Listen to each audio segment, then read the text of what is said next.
Está começando o CacoCast, meu nome é Caco de Paula, nossa ideia é bater um papo descontraído aqui, agregar ideias, conectar pessoas e amplificar o conhecimento.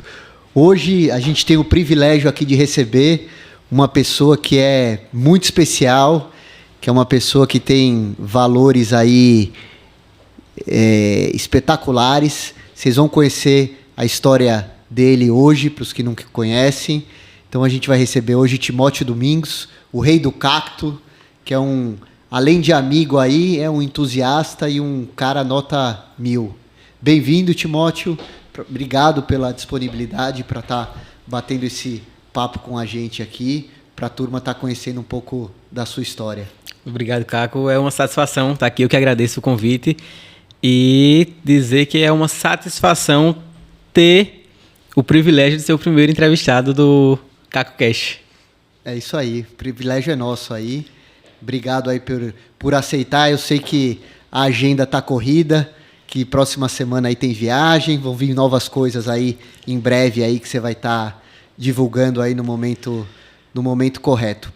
Queria que você contasse aqui para o pessoal um pouquinho da sua história, como que tudo começou, e explicasse aí para a gente entender um pouquinho aí a contextualização do início aí dessa sua trajetória. Então, nasci no sertão de Alagoas, acho que é uma cidade que pouca gente conhece, Maravilha. Fica ali depois de Arapiraca, já perto da divisa com Pernambuco. Eu nasci numa comunidade rural e na época até 10 anos de idade, por aí não tinha energia elétrica, a gente não tinha muito acesso à tecnologia, a cidade é basicamente nada, né? A água que a gente tinha não era água potável, então é uma realidade de 25 anos atrás, menos que isso um pouco, mas que continua presente ainda em algumas regiões. E comecei a utilizar o cacto de modo geral, as cactáceas, o mandacaru, o xique-xique, a palma de início para alimentação animal, que é o tradicional. E aí, com o passar do tempo, comecei a fazer os meus testes em casa, a misturar nas receitas. Costumo dizer que a maior inspiração para usar a palma na alimentação foi a vaca. Sim. Observando ela comer. E quando a gente começa a observar os animais comendo algumas coisas de forma tão prazerosa, para quem tem contato com o campo, isso faz parte da realidade. E eu fiquei imaginando, se a vaca come, eu vou tomar o leite dela depois. Ela não morre, então naturalmente, se eu comer a palma, não vai fazer mal. Isso é um pensamento de moleque. E aí comecei a provar, comecei a misturar com a comida que a minha avó fazia em casa. E começou a dar certo, comecei a criar minhas próprias receitas. Como eu sempre gostei muito de doce, então eu ficava misturando com açúcar, ficava misturando com rapadura. E aí comecei a misturar com outros ingredientes da região, com umbu, com a batata. Comecei a fazer bolos, comecei a fazer doces. E foi dando certo. E hoje já resultou em 2 livros. E a inspiração é sempre a vegetação nativa. É perceber que a gente tem apesar de ser visto como uma região de seca, de miséria, a gente tem uma biodiversidade fantástica. A Caatinga nos proporciona aí centenas de espécies de frutos, de folhas, de sementes, né, que são fascinantes. Aí, exemplo da umburana de cheiro, que é conhecida como a baunilha da Caatinga, fantástica. Então é uma vasta diversidade de ingredientes que a gente tem desconhecidos para o Brasil. Sim. E que tem que ser explorados, tem que ser apresentados para o resto do Brasil. Quando você disse que você começou, a gente está falando, você com quantos anos de idade? Com 8 anos de idade, 7, 8 anos. E essa vontade de querer entender mais, de querer fazer experiência, ela foi influenciada por quem? De que forma? Então, a influência de cozinhar foi da minha avó. Minha avó sempre cozinhou muito bem, então eu ficava observando ela puxava às vezes para mexer a panela, para ficar lá no tacho de cocada mexendo. Então a influência de cozinhar veio da minha avó. A influência de pesquisa, de entender mais a importância do que a gente tinha de plantas nativas, enfim, foi mais a vontade de querer fugir da realidade que a gente tinha naquela época. Então, a gente morava no meio do mato, não tinha energia elétrica, não tinha acesso ao básico para a sobrevivência humana. Então, o interesse pela pesquisa ele surgiu pelo interesse em estudar.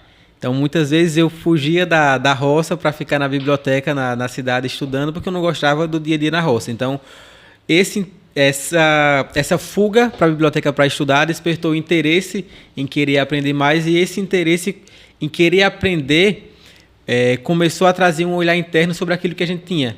Então, a gente plantava durante o inverno, período de chuva, batata, macaxeira, feijão, e durante o verão a única coisa que a gente conseguia produzir era palma. E era justamente a única coisa que a gente não consumia. Era só alimento das vacas. Então, quando a gente vai lendo, quando a gente começa a entender o mundo através da leitura, a gente percebe que muitas coisas do nosso cotidiano não casam com aquilo que a gente vive. Então, eu comecei a olhar, a palma a gente produz o ano inteiro, a gente tem fruto, a gente tem toneladas de palma aí para as vacas, e no fim das contas a macaxeira é algo que eu vou plantar, se tiver chuva eu tenho, se não tiver chuva a colheita se perde. Então, por que não usar a palma? Eu comecei a buscar pesquisas, e era muita pouca pesquisa, na verdade, que a gente encontrava. Até hoje não tem um leque muito grande ainda. E aí comecei a buscar exemplo da Valéria Pascoal, que é uma nutricionista de São Paulo, e isso já pouco depois. Mandei e-mail para a Valéria, consegui contato com um professor de Aracaju, que faz parte da instituição dela, e aí ela fez toda a pesquisa nutricional da palma, mandacaru, xique-xique. Então hoje a gente sabe o potencial nutritivo da palma, do mandacaru, do xique-xique através dessa pesquisa. Então, tudo foi caminhando, e hoje a gente consegue provar que de fato não é só o alimento da vaca, e não é só consumir por necessidade, é consumir por entender que é uma fonte de nutrientes extraordinária. Eu acho que é um ponto que eu gosto de levantar, que é importante para as pessoas entenderem o ambiente que você veio, né? A dificuldade que se tinha tanto de educação como de condição mesmo, né? Porque você tinha, enfim, você teve muita dificuldade em um determinado momento até você ter acesso a todas as pessoas que você tem hoje e todo esse relacionamento que você tem. Então eu queria que você explicasse um pouquinho, para quem está em casa entender, a questão como que era o acesso à escola, a questão da alimentação, do seu ciclo de amizades, né? Então muitas vezes você estava estudando, ou estava procurando algum conhecimento, enquanto naquela realidade que você estava inserido, aquilo era extremamente raro, né? Queria Exato. Que você explicasse um pouquinho disso para a gente conseguir contextualizar e entender. Então, a comunidade que eu morava era uma comunidade isolada. Então, a gente tinha acesso à cidade para feira, por exemplo, feira livre, uma vez por semana. Que era quando passava o caminhão Pau de Arara, e a gente ia até a feira livre. E o acesso à escola nos povoados mais próximos era de caminhão Pau de Arara, e ainda hoje, em algumas regiões, ainda continua sendo de caminhão Pau de Arara.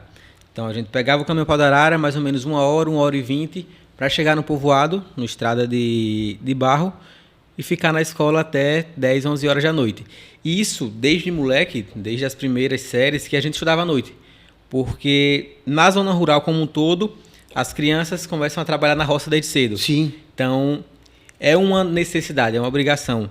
Então, a gente estudava à noite justamente para ter esse tempo de trabalhar durante o dia. Devido a isso, 90% a 95% das crianças e adolescentes nas primeiras séries já iam desistindo de estudar. Porque imagine você passar o dia inteiro na roça trabalhando, chega às 5 da tarde, você vai para a escola, fica até 10 da noite, mais 1h20 voltando para casa, vai dormir meia-noite para acordar 4h30, 5 da manhã para trabalhar na roça novamente. Então, essa problemática toda é que sempre gerou aqueles grandes índices que a gente tinha de analfabetismo, enfim, de desistências nas primeiras séries no estado de Alagoas e no Nordeste como um todo. Eu acho que é importante a gente pontuar essa sua perseverança, né? Na verdade, você foi até hoje, né? Todos os dias você vem construindo essa história, mas você conseguiu, com todas as adversidades, né, de ambiente, todas as dificuldades, a questão da seca, né, que isso Exato. É uma coisa que eu queria que você explicasse um pouquinho, a questão da água, né? A gente não tem água, né? A gente vem de um ambiente. Explica um pouquinho como é que era lá e como que é hoje essa questão da água. Então, hoje, a gente tem uma realidade que, após a distribuição, a construção, na verdade, das cisterna de placa, cisterna calçadão, e tem um outro formato também, que foram os três que a partir de 2024, 2023, começaram a ser construídas pelo Nordeste. Isso acabou com o dilema da sede. 2003. 2003, a partir 2003, de 2004. Isso, exato. Certo. Então, assim, depois que houve essa construção das cisternas, a gente teve uma redução muito grande da falta de água, porque a gente começou a ter o armazenamento a partir do inverno, a gente tinha o fornecimento com caminhão-pipa. Então, antes disso, a realidade era: a água que a gente tinha para consumir era água de barreiro, aquela água salobra, a água que a vaca, que o cavalo, que a cabra entrava para beber. Era a mesma água, então colocava no pote, depois que descia o barro, mas a água salobra. Isso até meus 9, 10 anos de idade, que foi mais ou menos o mesmo período que chegou a energia elétrica. Então a gente está falando de uma realidade em que o mundo externo não existia. Imagine hoje uma criança de 10 anos de idade, ela sem acesso a nenhum tipo de tecnologia. Então você não conhece nada do mundo de fora. O que você conhece é a realidade do seu dia a dia. Mas tirando todo esse lado negativo da falta de acesso à oportunidade, eu acredito que esse período foi o período mais importante para a construção do que eu venho fazendo hoje. Porque foi o período em que eu não tinha nenhum tipo de distração externa. Isso tem um lado negativo e isso tem um lado positivo. Foi nesse período em que eu conheci de fato o que eu tinha ao meu redor. Eu tinha acesso aos livros na biblioteca, que apesar de ser vasto naquela época, era muito escasso sobre o que a gente tinha na região, mas eu tinha o dia a dia. Então, era observando que o passarinho estava comendo o fruto do mandacaru e ele não morria, e eu ia lá e comia o fruto do mandacaru também. Era observando a palma que era colocada para a vaca, que ela consumia, que ela dava leite, e muitas vezes servia para suprir a necessidade da água que não tinha para estar colocando para ela consumir. Então, essa observação do dia a dia formou o pensamento que eu tenho hoje. Eu acredito que se eu tivesse nascido em uma geração, talvez, com a influência tecnológica que a gente tem hoje, eu não tivesse tido esse despertar para entender a importância do que eu tinha ao meu redor. Sem dúvida. E esse reconhecimento, ele veio em que momento? Quando que você percebeu que aquilo que você tinha estudado, que aquilo que você tinha se dedicado realmente fazia sentido e você estava abrindo aí um momento aí determinante aí para essa questão do cacto das palmas, do xique-xique? Então, isso é uma questão muito interessante, Caco, porque assim, no início, quando eu comecei a fazer todo esse trabalho, comecei a cozinhar, na verdade. Eu tinha 7, 8 anos de idade ajudando minha avó na cozinha. Foi passando os anos e eu testando os ingredientes, estudando, enfim, criando receitas com as cactáceas. Mas nesse início não tinha esse pensamento de eu estou fazendo esse trabalho pensando em uma expansão e uma nova visão sobre a caatinga. Era um pensamento de transformar a minha realidade. Então o pensamento inicial era: eu aprendi a cozinhar o básico, estava usando a fonte da vegetação nativa para criar novas receitas, criar novas possibilidades, pensando em mudar a minha realidade. Porque se a gente for analisar, hoje, vamos dar um exemplo das periferias do Brasil. Sim. Então, o grande sonho da maioria dos jovens é ser jogador de futebol. Perfeito. Ser músico, enfim. E isso vem muito da influência externa que a gente tem hoje. Do status de jogador de futebol, do status dos músicos, enfim. Naquela época eu não tinha nenhum tipo de influência desse tipo. Então eu via no livro, na escola, a oportunidade de mudar de vida. Quando eu assisti a Ana Maria Braga com 10 anos de idade, foi quando chegou a energia elétrica na comunidade, meus pais compraram a televisão e assisti pela primeira vez.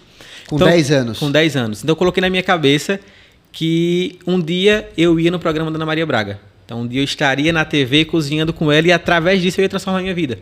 Eu ia conseguir... aquele seria o gatilho para sair daquela zona de miserabilidade. Sim. Então eu coloquei isso na minha cabeça e coloquei isso como meta. Eu comecei a vender cocada, comecei a vender tortas, eu vendia na comunidade, na rua, eu vendia na escola, no intervalo das aulas, e sempre que eu passava vendendo, eu fazia propaganda de que talvez aquela fosse a última oportunidade da pessoa comer a cocada que a Ana Maria Braga ia provar. Então eu usava isso como propaganda. Fantástico, isso fantástico. Com 10 anos de idade, 11 anos e até os 14 anos. Você vê como já tinha o empreendedorismo aí na veia, né? A percepção, né? Com 10 anos de idade, e a meta e a perseverança do que quer e como vai conseguir, né? Exato. O objetivo era chegar na Ana Maria. E aí fui traçando minhas metas, fui cada vez testando mais, tentando melhorar. Com 16 anos de idade, eu estava ao vivo cozinhando com a Ana Maria Braga. Então, para te falar o que despertou esse olhar do que eu estava fazendo, pô, eu tenho a possibilidade de mudar de fato a realidade das pessoas que moram na região através do meu trabalho. Isso veio depois que eu fui na Ana Maria Braga, de entender a dimensão do que eu estava fazendo. O tamanho do que você estava levando, né? Até o momento que eu fui na Ana Maria Braga, era um trabalho mais pessoal. Era uma evolução interna minha, de tentar melhorar, de tentar cada vez mais superar aquilo que eu estava fazendo, superar o que eu tinha feito ontem. Quando eu cheguei na Ana Maria Braga, falei, caraca, realmente não é só a minha realidade que tem a possibilidade de ser mudada. É um trabalho que pode mudar a realidade de dezenas, de centenas de milhares de pessoas. E a partir daí eu comecei a pensar maior, comecei a pensar no projeto mais amplo. Foi quando criei o termo Gastrotinga, que aí é pensando em acoplar tudo aquilo que a gente tem de riqueza, tudo aquilo que a gente tem de diversidade em toda a região da Caatinga, que é um bioma único e que é um bioma exclusivo do Nordeste brasileiro. E ali pega um pedacinho de Minas Gerais, mas ele é 90% do Nordeste brasileiro.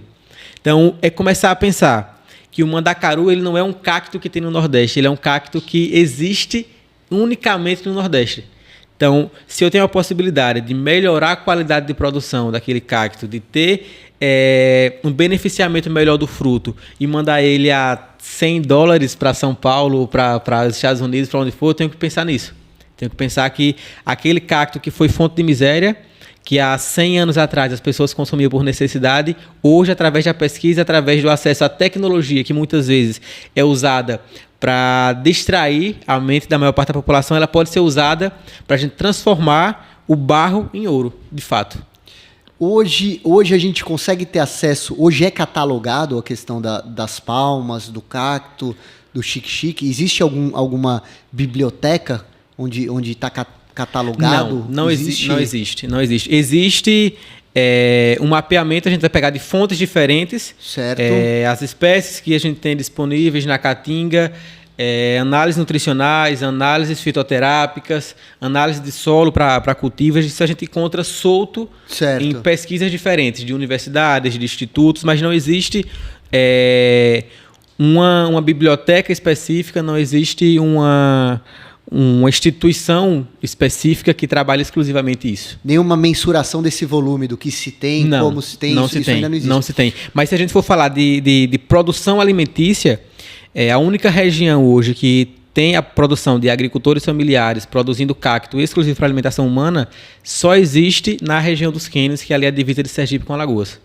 É o único lugar do Brasil que, se você for comprar, eu preciso de 100 quilos de palma, eu preciso de fruto de mandacaru, a gente tem um cultivo sustentável.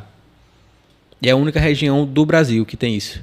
E aí, se a gente falar, por exemplo, de xique-xique, de coroa de frade, se a gente falar de um quipá rasteiro, são espécies que você não vai encontrar em nenhuma outra parte do mundo.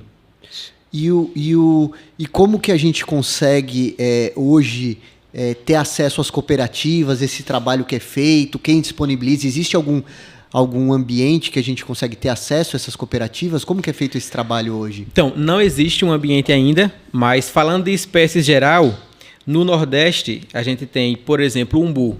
Certo. O umbu, que é um fruto nativo da região, a gente tem a referência que é a Coppercook na Bahia. Certo. Que tem o beneficiamento, que tem o volume de produção o ano todo. Se a gente falar do licuri, a gente tem cooperativas em Sergipe, tem cooperativas na Bahia e em Pernambuco.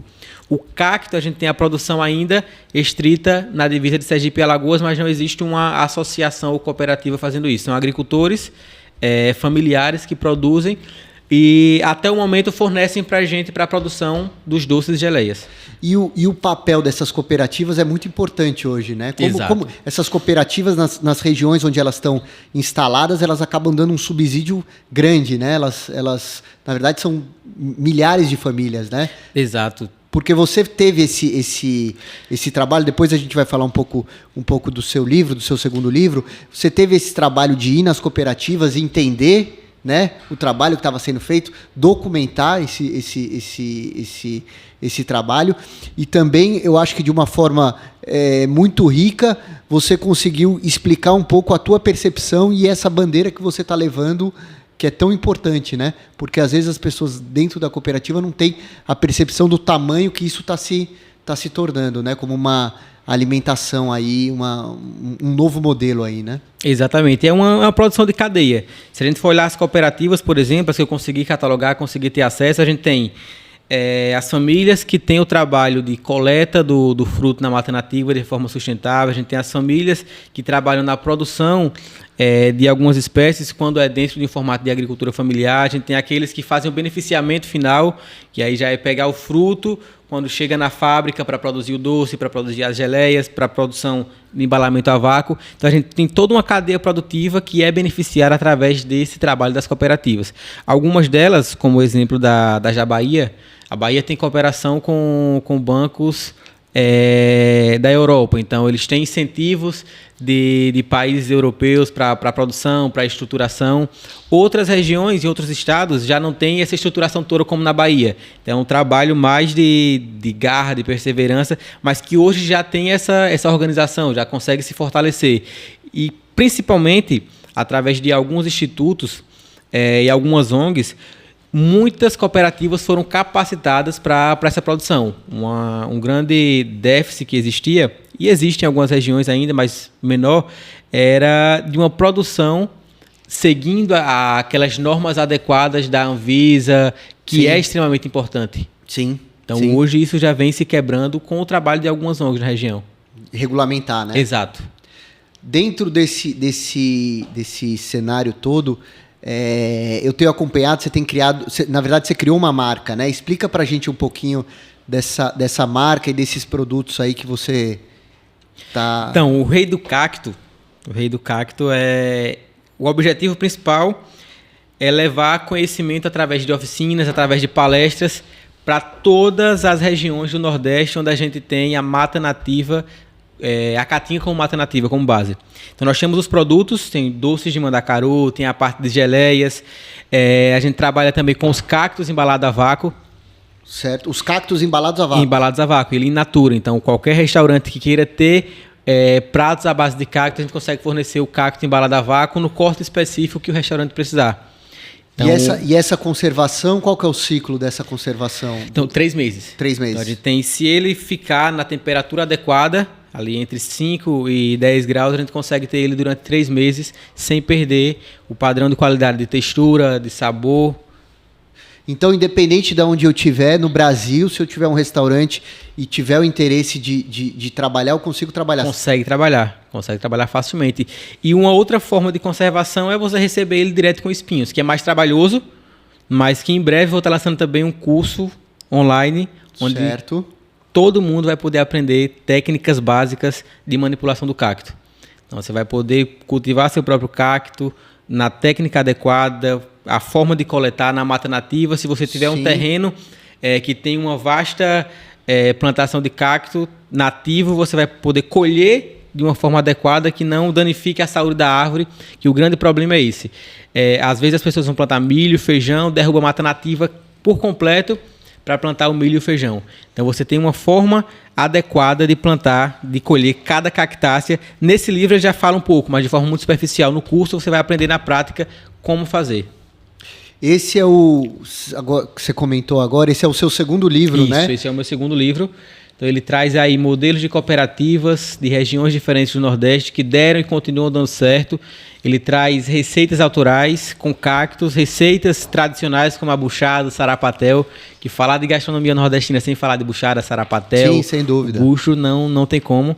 E ele traz também dezenas de chefes de cozinhas de regiões diferentes do Brasil que aceitaram o desafio e criaram receitas com cacto. Que é mostrar que o cacto ele não é só uma ideia minha, ele não se encaixa apenas na comida nordestina. Ele pode estar presente em qualquer gastronomia do mundo. Conta pra gente como é que foi. Conta pra gente um pouquinho como é que foi essa experiência com os chefes. Qual que era a percepção que eles tinham antes, como foi o processo durante e depois o que você percebeu? Como é que foi o teu... Porque, na verdade, você viveu as duas pontas, né? Você Exato. Trazendo isso, acredito que muitos deles não conheciam, né? Ou ainda não tinham feito nenhuma receita, não tinham desenvolvido nada. E aí, conta pra gente um pouco como é que foi isso. Então, a maioria deles nunca tinha tido contato com o cacto. Então, foi uma experiência muito interessante. Primeiro, a percepção de ver que era um mundo diferente para eles. Sim, mas, imagino. ao mesmo tempo, a curiosidade de querer trabalhar. Curiosidade de pegar o ingrediente na cozinha e começar a brincar e chegar naquilo que cada um colocou como objetivo. Então, a gente tem pratos aí dentro da cozinha das técnicas japonesas, das técnicas italianas, francesas e da cozinha brasileira como um todo, os 4 cantos do Brasil. Então, foi uma experiência extraordinária e o resultado foi ainda melhor. Isso é muito bacana, né? Porque ter essa troca, eu acho que é muito rico, né? E a gastronomia tem disso, né? Exato. Se a gente falar de gastronomia como um todo, a gente tem uma diversidade absurda. A gente tem como base a cozinha francesa, a cozinha italiana. Mas se a gente falar de cozinha brasileira, a gente fala de um mundo quase que inexplorado. Então, quando se fala de cozinha brasileira, seja ingrediente da Amazônia, da Caatinga, do Cerrado, para qualquer chefe do mundo, a galera fica louca. Eu acredito muito que o futuro da gastronomia mundial ele está no Brasil. No Brasil. Ele está no Brasil. A França ela tem sua importância, principalmente na base técnica, mas quando se fala em diversidade alimentícia, nenhum país se compara com o Brasil. E, finalmente, os brasileiros estão tendo esse olhar diferente. A gente tem uma geração de chefes que estão pensando em suas regiões, que estão levando suas raízes para os principais centros do Brasil, e é a partir disso que o mundo começa a olhar para a gente. Sim. O mundo começa a perceber, caraca, o Brasil realmente tem uma força absurda. O Brasil tem ingredientes que nenhum lugar do mundo tem, nenhum lugar do mundo vai conseguir cultivar, porque não tem a qualidade de solo que a gente tem, não tem o clima que a gente tem. Então, apesar da nossa região ser vista como uma região seca, ser vista como uma região de pouca diversidade, a gente tem coisas que não tem em nenhum outro lugar do mundo. E é isso que tem que ser explorado. E a ideia, nas próximas tiragens dos livros, acredito que seja soltar também inglês e espanhol. Inglês e espanhol. Principalmente na versão digital. Porque é muito rico, né? Exato. Ele tem uma riqueza muito grande de informação. A nossa biodiversidade ela pesquisa, precisa ser apresentada. De informação, de conhecimento. Ficou realmente uma coisa sensacional. Qualidade do material, a riqueza tá impressionante. E você também trabalha bastante também a questão tanto de sobremesa como de drinks, né? Exato. Sobremesa, drinks, pratos salgados. A textura do cacto, principalmente de algumas espécies como a palma e o xique-xique, eles se tornam coringa na cozinha. Então a gente consegue utilizar ele como base principal da sobremesa, a gente consegue utilizar ele também para dar uma textura específica, agregando um outro sabor com um ingrediente mais tradicional. Então é um coringa fantástico.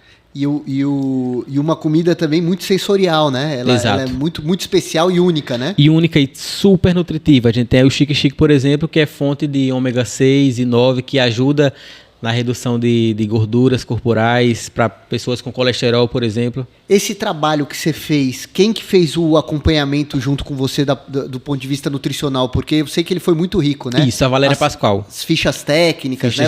Exato. Essa parceria com ela também foi muito Exato. enriquecedora. A parceria com ela foi enriquecedora, assim, demais, porque antes a gente não tinha esse detalhamento da diversidade de nutrientes de cada espécie. Sim. A gente tinha de forma superficial e tinha o conhecimento empírico das pessoas da região falarem, eu utilizo o mandacaru para problema renal, eu utilizo o xique-xique, para problemas respiratórios. Uhum. Mas quando a Valéria Pascoal chegou, ela começou a mostrar, olha, o xique-xique ele é fonte de vitamina A, de vitamina C, o mandacaru é fonte de tais nutrientes. Então, a gente começou a perceber, de fato, a vasta diversidade de cada um. E, a partir daí, entender como utilizar. Além de receitas gastronômicas, em pensar como ele pode estar agregando a saúde no dia a dia. É muito rico, né? É uma alimentação que também tem um benefício muito grande, né? E que eu acho que cada vez mais a indústria vai estar atenta a todos esses benefícios, né? Exatamente. Porque é uma fonte de proteína extraordinária o mandacaru. Imagina aí uma farinha de mandacaru com 18% de proteína. Sem dúvida. É algo equivalente ao percentual do frango, do peito de frango. Exatamente. E os custos, né? Tudo está subindo muito, então cada vez mais vai viabilizando mais, né? Exato. Teve uma experiência também com sorvete, né? Com sorvete, fantástica, sorvete e picolé. Ficou extraordinário. E o com barras também, né? Eu soube que teve ensaio aí com umas barras. Tiveram o ensaio das barras de cereais, fantástico, inclusive. Conta pra gente um pouquinho como é que foi a experiência com o pessoal da Caatinga. Então, a cerveja também, inclusive, está no livro aqui. Cerveja, a gente usa a base de 3 cactos. Como surgiu também, né? Mandacaru, Xique-Xique e a Palma. Os meninos da Caatinga, eles queriam lançar uma cerveja diferente, uma cerveja que trouxesse uma identidade mais regional e que casasse com aquilo que eles trabalhavam. E aí foi quando eles descobriram o meu trabalho, entraram em contato e a gente começou a pensar nessa cerveja de cacto. E a gente trouxe todas as cactáceas do sertão, fui na fábrica da Caatinga Rocks. E aí na fábrica a gente começou a brincar, começou a provar e no fim das contas saiu uma Mandacaru Atômico que é extraordinária. Que eu soube que já foi premiada. Já foi premiada. É exato, um espetáculo. Ela recebeu 2 prêmios, pouco antes da pandemia ela ficou em 3º lugar. E já agora, durante a pandemia, em outro concurso, ela ficou com a medalha de prata. Olha que fantástico. Não, realmente eu acho que é um propósito muito grande, né? Todas essas informações que você traz, toda essa vivência aí que você tem nesse período todo aí dessa caminhada e também um pouco do papel que você tem nas palestras, né? Porque você acaba rodando o Brasil todo aí. Exato. E assim, além dos eventos de gastronomia, antes de começar a participar desses festivais, enfim, eu comecei a fazer oficinas pelo Nordeste. Então já foram mais de 400 comunidades. O único estado do Brasil que eu não tive presente ainda em regiões de sertão foi o Maranhão. Certo. Mas todos os outros estados, principalmente Alagoas, Sergipe, Bahia e Pernambuco, já foram centenas de visitas, de oficinas. Algumas que eu não tive como ir presencial, principalmente durante a pandemia, mas fazendo palestra virtual, enviando para o pessoal, fazendo vídeo, ensinando receitas esporádicas e enviando para associações, para cooperativas, ensinando como trabalhar principalmente a base. Porque ensinar uma receita de cacto é fácil, mas ensinar como que o agricultor ele pode cultivar a palma para no final da produção ela ter um sabor mais palatável, que isso é importante, não é uma palma, um mandacaru que você pega de forma aleatória no meio do mato, que aí ele vai ter um sabor amargo, ele vai ter uma textura mais terrosa. Então é você ter um cultivo adequado, uma colheita adequada, e aí quando chega na mesa é você ter a técnica adequada de retirar os espinhos. Então esse é o ponto principal que eu tento levar para as cooperativas, para os agricultores. A partir daí a criatividade de cada um. Cada um tá solta aí para elaborar os pratos, para desenvolver. E eu acho que é isso. Eu acho que você também tem uma facilidade muito grande de comunicação, de comunicador, né?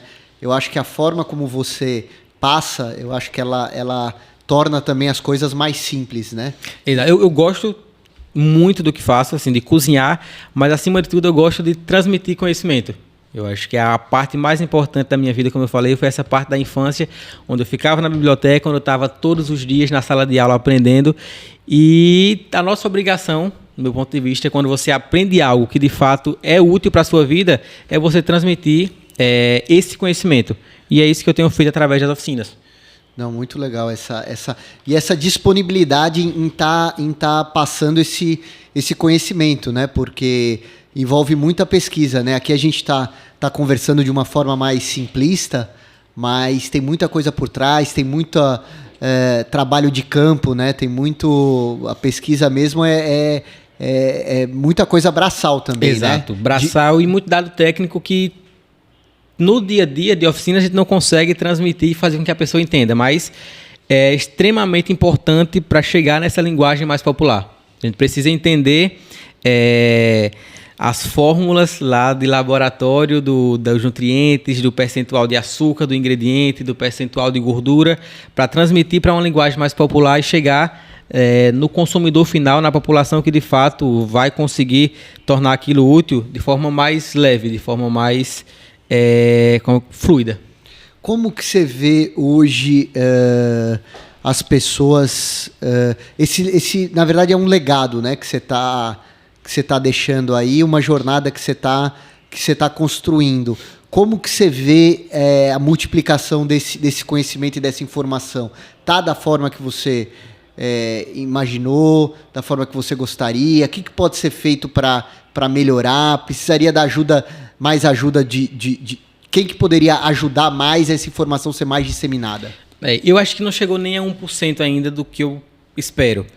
A melhor forma de conseguir popularizar, de conseguir fazer com que esse conhecimento chegue de forma efetiva no beneficiário final, Isso. é através de política pública. Certo. É através de políticas públicas a nível federal, estadual e principalmente municipal.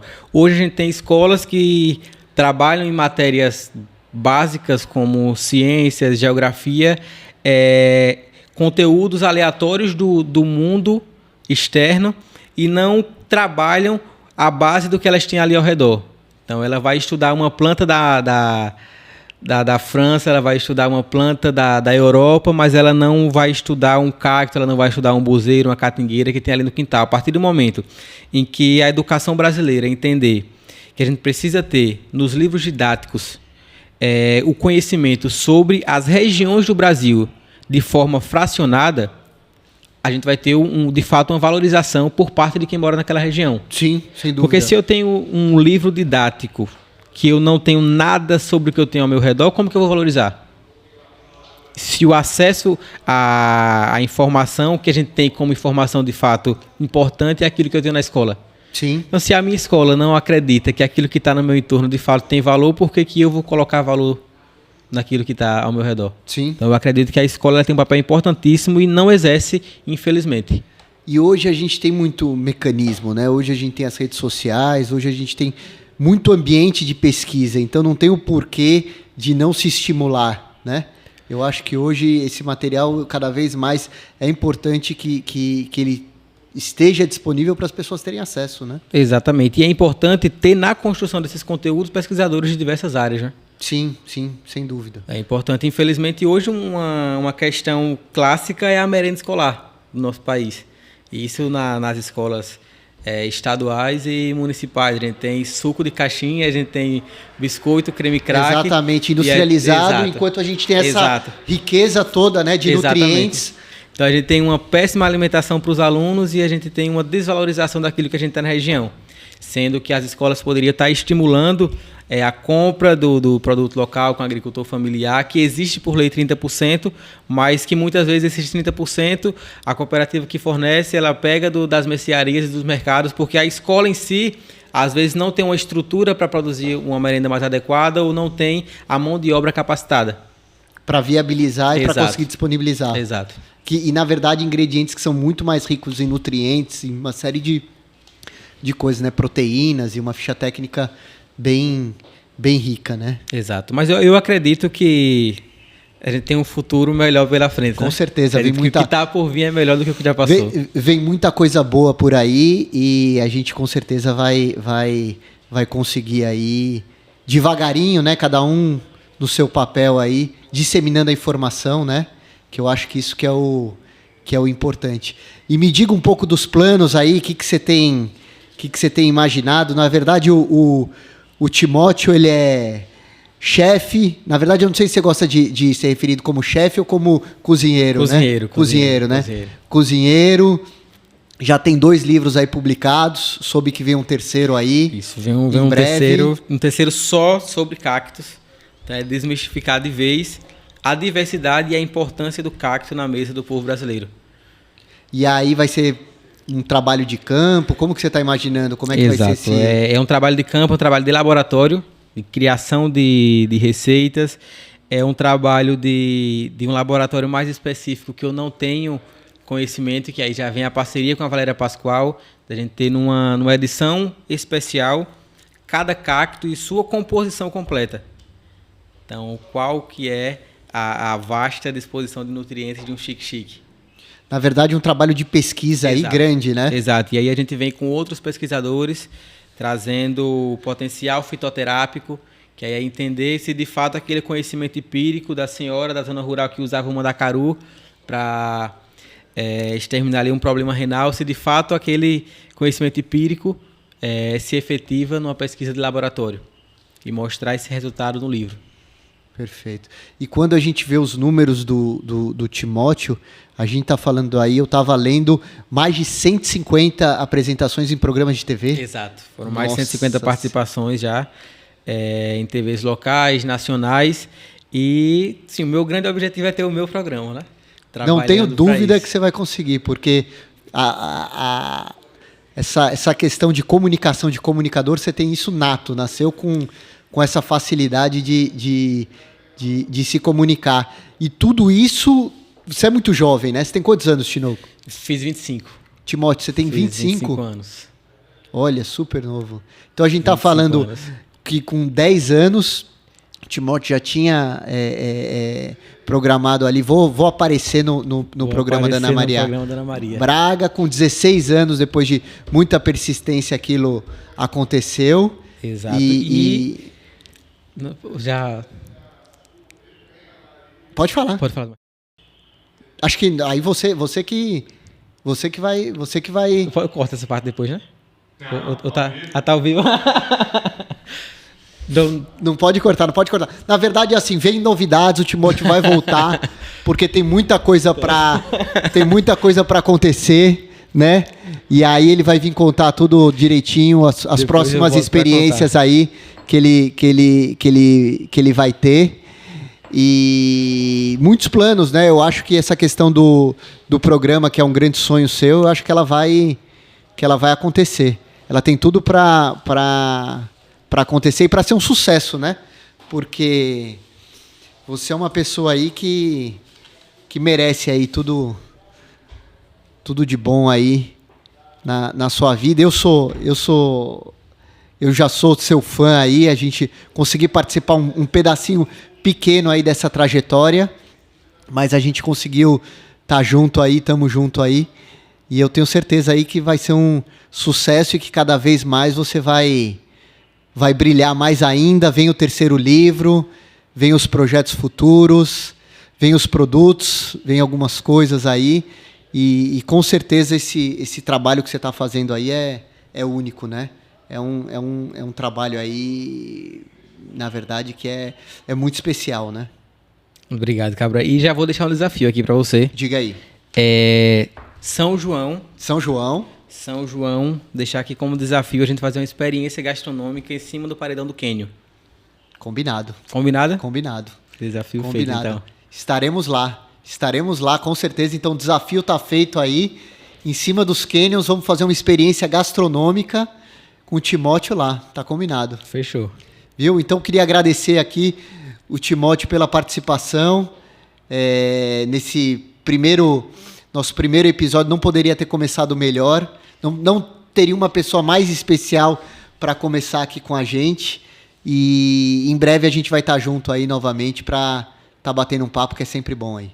Combinado. Obrigado pelo convite mais uma vez. Privilégio participar desse primeiro episódio. E tamo junto. E agora no Quênio. Combinado. Tá feito. E um abraço aí para todos. Um abraço. Abraço.